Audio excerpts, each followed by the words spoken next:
भूतिया हवेली का रहस्य। गांव के बाहरी छोर पर एक पुरानी हवेली थी जिसे सब लोग भूतिया मानते थे। वहां के लोग कहते थे कि रात में उस हवेली से अजीब अजीब आवाजें आती हैं और वहां कोई भी रात में ठहर नहीं सकता। एक दिन एक साहसी युवक जिसका नाम रघु था ने ठान लिया कि वह इस रहस्य का पर्दाफाश करेगा। गांव वालों ने उसे बहुत समझाया, लेकिन रघु ने किसी की नहीं सुनी और अकेले ही हवेली की ओर चल पड़ा। रात का समय था और हवेली में चारों ओर सन्नाटा था। रघु ने अपने साथ एक टॉर्च और कुछ खाने पीने का सामान लिया और हवेली के अंदर चला गया। अंदर की हालत बहुत ही खौफनाक थी। दीवारों पर जाले थे, फर्श टूटे हुए थे और हर कोने से अजीब आवाजें आ रही थी। रघु ने एक कमरे में जाकर टॉर्च जलाकर देखा। अचानक उसे महसूस हुआ कि कोई उसके पीछे खड़ा है।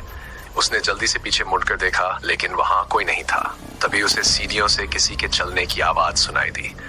रघु ने हिम्मत जुटाई और सीढ़ियों की ओर बढ़ गया। सीढ़ियों के ऊपर एक कमरा था जिसमें से हल्की रोशनी आ रही थी। रघु ने कमरे का दरवाजा खोला तो देखा कि वहां एक पुराना झूला हिल रहा था, जैसे किसी ने अभी अभी उसे छोड़ा हो। झूले के पास ही एक पुरानी डायरी पड़ी थी। रघु ने डायरी उठाई और पढ़ना शुरू किया।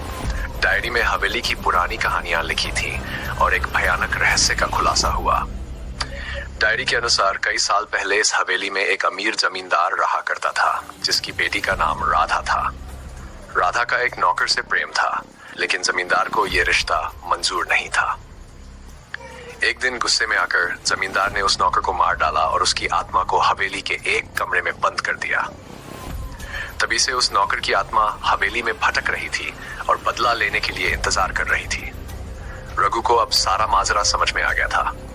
उसने सोचा कि अगर उस आत्मा को शांति से मुक्ति दिलाई जाए तो शायद यह भूतिया हवेली फिर से सामान्य हो सकेगी। रघु ने उसी रात वहां पूजा की और नौकर की आत्मा से माफी मांगी। धीरे धीरे हवेली की सारी अजीब आवाजें बंद हो गई और वहां का माहौल सामान्य हो गया।